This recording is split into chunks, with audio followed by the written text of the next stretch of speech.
જેમ ભક્ત ભગવાનને પત્ર, પુષ્પ, ફળ કે જળ ભક્તિપૂર્વક અર્પણ કરે છે, ગર્ભયાત્રામાં માતા પણ સંતાનને એ જ રીતે અર્પણ કરે છે, પ્રેમ, આશીર્વાદ અને સંસ્કાર. ભગવાન કહે છે કે પત્ર, પુષ્પ, ફળ કે જળ જે મને ભક્તિપૂર્વક અર્પણ કરે છે, શુદ્ધ ચિત્તવાળા ભક્તને આપેલ દરેક પદાર્થને હું ગ્રહણ કરું છું. ગર્ભયાત્રામાં પણ આ સત્ય છે કે માતા જે ખાય છે, જે પીવે છે, જે સાંભળે છે, તેમાં પદાર્થ કરતાં પણ વધુ મહત્વનો એનો ભાવ હોય છે. એક સાદું ફળ પણ જ્યારે પ્રેમથી ખવાય છે, તે આશીર્વાદ બની સંતાનના લોહીમાં વહી જાય છે. એક મીઠું ભજન જ્યારે મનથી સંભળાય છે, ત્યારે સંતાનના મનમાં સંસ્કાર બની સ્થિર બની જાય છે.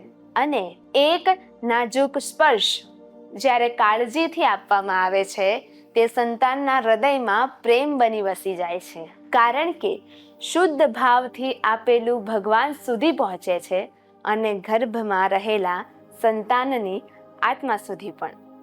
હરિઓમ.